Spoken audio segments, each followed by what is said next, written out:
Pela terceira vez, Jesus perguntou a Pedro: Simão, filho de João, tu me amas? Pedro ficou triste, porque Jesus perguntou 3 vezes se ele o amava, e respondeu: Senhor, tu sabes tudo, tu sabes que eu te amo. Jesus disse-lhe: apacenta as minhas ovelhas. Em verdade, eu te digo, quando eras jovem, tu te cingias e ias para onde querias. Quando fores velho, estenderás as mãos e outro te cingirá e te levará para onde não queres ir. Jesus disse isso, significando com que morte Pedro iria glorificar a Deus, e acrescentou: segue-me. Palavra da salvação. Glória a vós, Senhor. Em nome do Pai, do Filho e do Espírito Santo.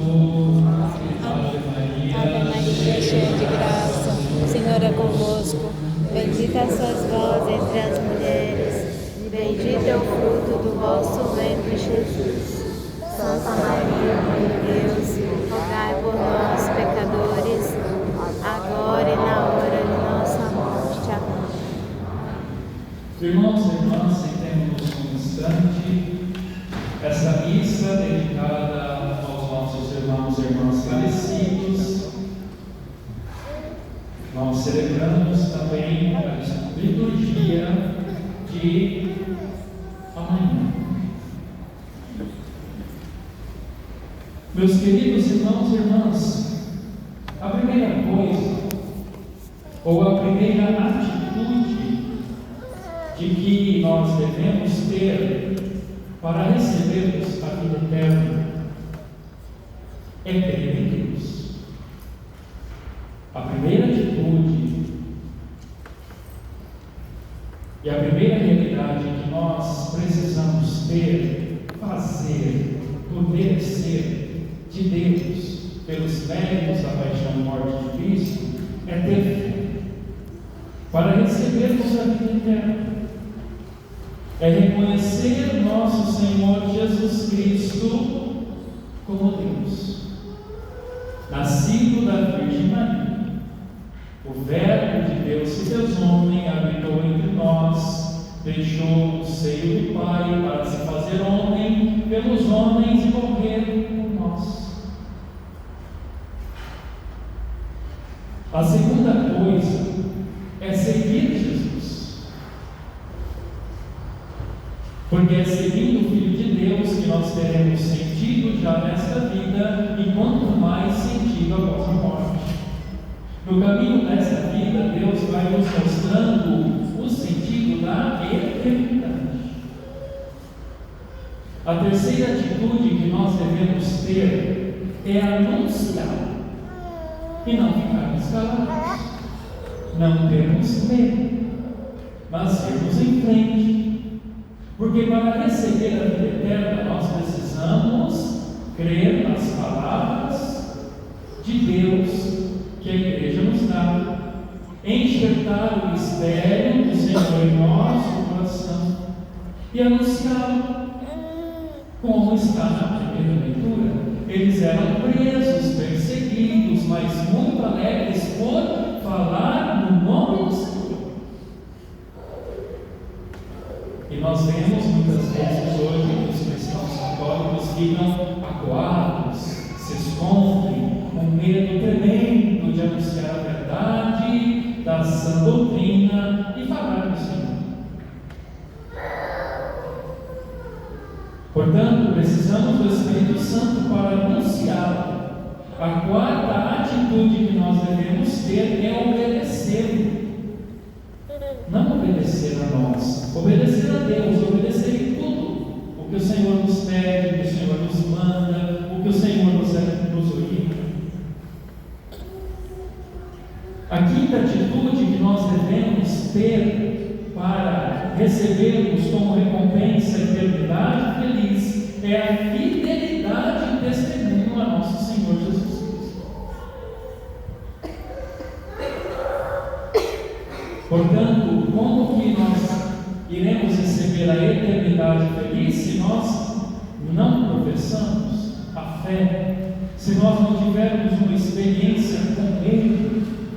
Os apóstolos tiveram uma experiência com Jesus na barca, na orla da praia, no milagre dos peixes, no chamado à conversão, chamando o próprio Pedro, o nosso primeiro Papa, como se diz a tradição, para confirmar a fé. Aí está o amor de Jesus. Se Cristo ele é o vencedor da morte, conquistador da vida, então como haverei de ter vida nele, de ressuscitar com ele, de viver nele, se não creio nele, ou sou indiferente a ele? Desde quando nós nascemos e até nos dias de hoje, quantas vezes que Jesus já ao pé dos nossos ouvidos já nos chamou, orientou e falou: tu me amas? E qual foi a nossa resposta? Não, Senhor, primeiramente os meus afazeres. Não, Senhor, primeiramente o mundo. Não, Senhor, eu tenho tanta coisa para resolver. Mas e a morte? Até quando vamos esperar para servir a Deus? A morte, aqui eu retomo sempre, é algo que está fora das nossas mãos e que vai chegar a qualquer momento. Esse meu tio amanheceu morto. E aí? Como está a vida dele? Como está a nossa? Tu me amas? Verdade que nós amamos? Como está a nossa postura? Como caminham as nossas atitudes? É para nos pensarmos, porque o católico que não pensa na morte, ele não pensa em Deus. Porque Deus se faz presente no mistério da morte.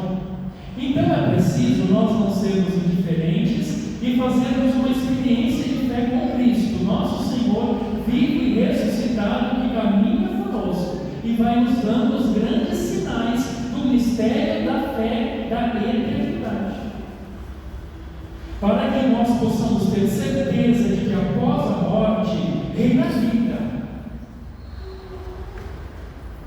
Pois só há duas coisas que nós viemos fazer nesse mundo. Duas apenas. A primeira coisa que nós viemos fazer nesse mundo é porque de Deus viemos e para Deus voltaremos, amar a Jesus e nos unirmos a Ele. Não há outra coisa nesse mundo a não ser amar a Cristo e nos unirmos a Cristo. Não há outra coisa. Ah, mas e o mundo? Deixa para lá. O Senhor vai providenciar as nossas necessidades humanas e corporais, no que beber, no que vestir e no que comer. O resto é nos unirmos a Jesus. O amor está ali, o chamado está ali. Senão não há sentido. Porque esse mundo só vive para comer, beber e se divertir. E está indo para onde? Para o buraco. Para o buraco. Mas nós muitas vezes não pensamos que vamos morrer. É com o outro isso, olha lá.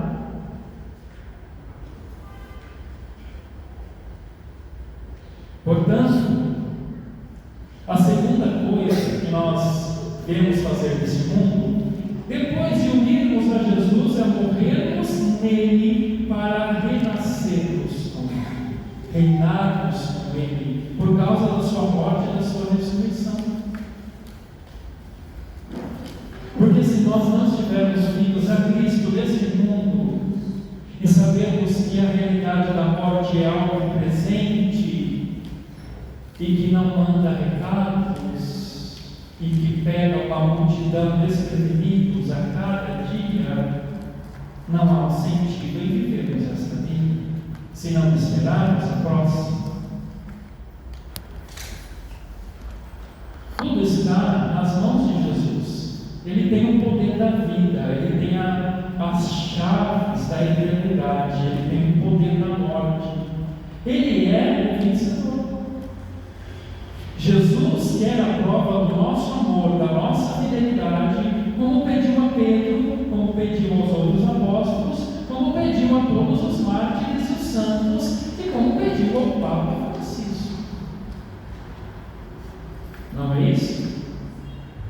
Naquele momento derradeiro, do último suspiro, onde a decisão será entre o céu e a terra, será nossa, meus irmãos. Não será do outro, nem de nossos familiares, nem do padre da comunidade, será nossa. A nossa resposta individual diante da face e da presença de nosso Senhor. Quem não reza, quem não tem Deus, quem não acredita, quem não vai à missa aos domingos, pelo menos aos domingos, para receber o nosso Senhor, quem não confessa os seus pecados, pelo menos uma vez por mês, quem não observa os mandamentos da lei do Senhor, quem não faz nada, como espera um céu e uma eternidade feliz? Que fé é essa? Há muitas pessoas desesperadas que na hora do momento da morte, que nunca quiseram saber de Deus, se desesperam correndo atrás do Padre. Ai, se não encontra, aí começa a culpar o Padre e a Deus. A nossa preparação é o caminho da vida. Não é naquele momento, aquele momento é para nos esperar, um momento decisivo. Não caminha bem para Deus e para a eternidade quem só vive no mundo e de suas delícias. Não se alegra quando alguém diz: ah, está no céu. Não é para se alegrar, é para chorar. Há muitas pessoas dizendo que o Papa Francisco está no céu.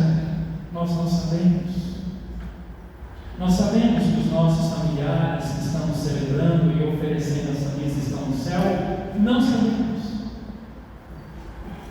Não sabemos. Então, a nossa atitude não é nos alegrarmos com as mentiras, mas é nos firmarmos na fé da igreja e naquilo que nosso Senhor nos ensinou. A porta é estreita, então fazei o possível.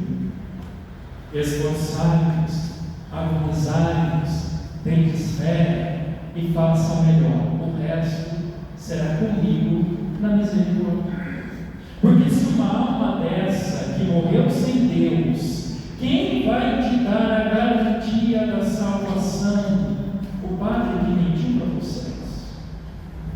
Nós vamos à igreja para rezar pelos nossos falecidos, mas há muitas pessoas que vão para ouvir: ah, está tudo bem. Não está. Aqui eu não quero julgar ninguém, não é? Mas eu conhecia um pouquinho da vida do meu titio, e eu não posso dizer que ele se salvou, e muito menos que se condenou. Não ia à igreja, não era de missa, e não tem vergonha, era de bar, só bar. Então o que nós fazemos na nossa vida?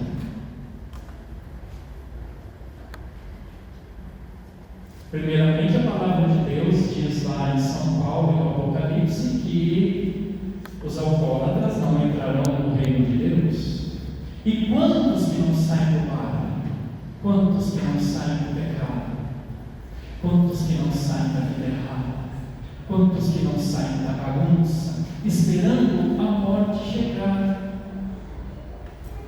Às vezes esperando um Deus de misericórdia, e se eu não der, eu sim, em adesão a Ele, por amor, o que poderá fazer? Nada. Nós não podemos esquecer que após a morte vem o juízo e o acerto de contas, o purgatório, para terminar aquilo que aqui nós começamos pela fé, o céu ou o inferno. Sabemos também que quem aparece apenas às missas do sétimo dia, que já passou de um ano ou muito mais sem se confessar, está em pecado mortal e não pode comungar. Mas Jesus está nos chamando. Tu me amas? Tu me amas? E o que nós estamos respondendo para Jesus? Senhor, eu amo.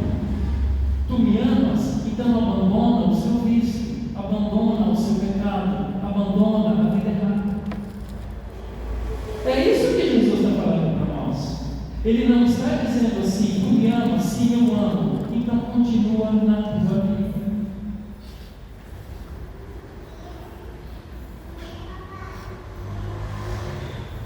No mundo nós estamos vendo que as coisas estão cada vez mais dramáticas e difíceis.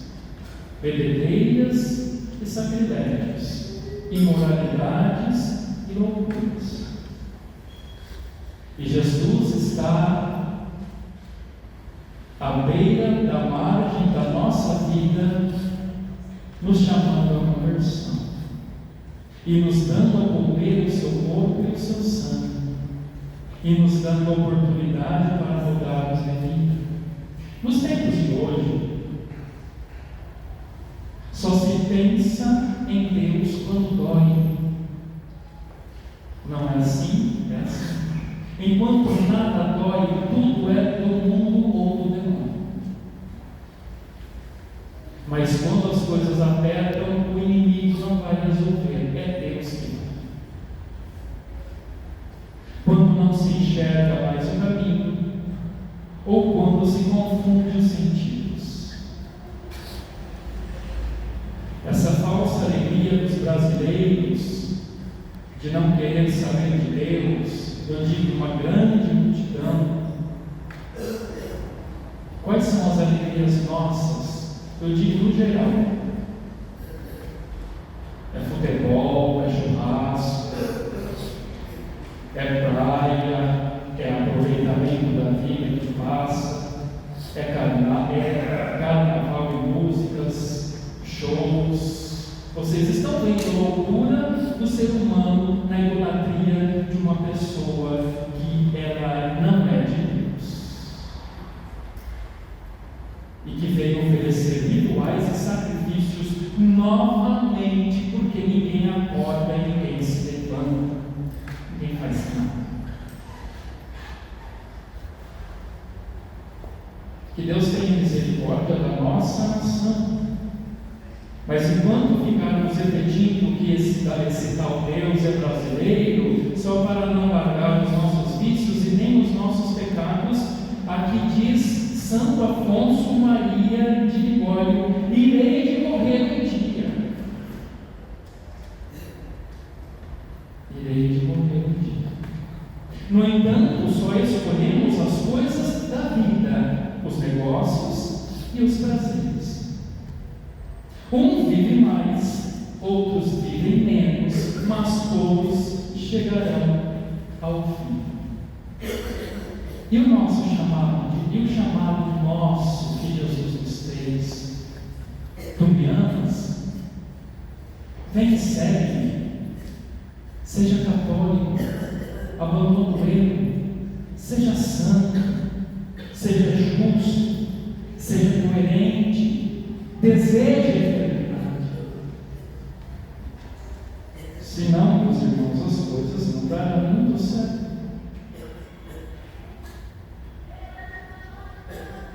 E o convite que Jesus fez para ti e fez para mim,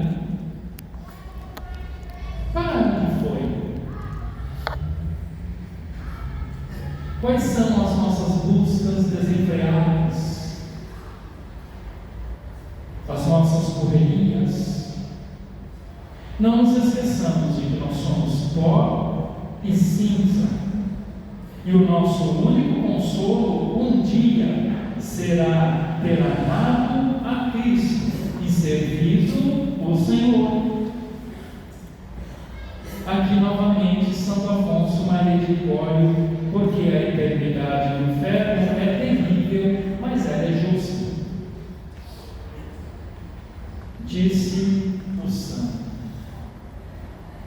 Então, meus queridos irmãos, Jesus está passando as beiradas da nossa vida. Não está? Está. Precisamos sair do barulho, das músicas, da TV, da internet. Precisamos silenciar, ficar com Jesus no nosso canto e ouvir Ele nos chamar. Precisamos, porque o mundo está cada vez mais perdido. Ontem eu fui em uma celebração de 10 anos de um padre amigo, 10 anos. E um padre que fez a homilia disse que as coisas se inverteram. Jesus, que abandona as 99 e vai em busca da perdida, hoje estão perdidas, são as 99. E é uma realidade. As 99 estão perdidas. E pouquíssimas são os que ouvem o chamado de Cristo no caminho da vida e estão firmes na igreja, buscando o céu, querendo ser santos e a eternidade. Amemos a Deus, amemos o Senhor, para que essa vida não passe em vão, mas que tenha o devido valor com Cristo. Sem Cristo, esta vida não tem valor algum. É só reclamação e murmuração. Mas com Cristo é alegria no Espírito Santo, nos preparando para o chamado eterno, na certeza da vida que só a Ele pertence e não a nós. Louvado seja o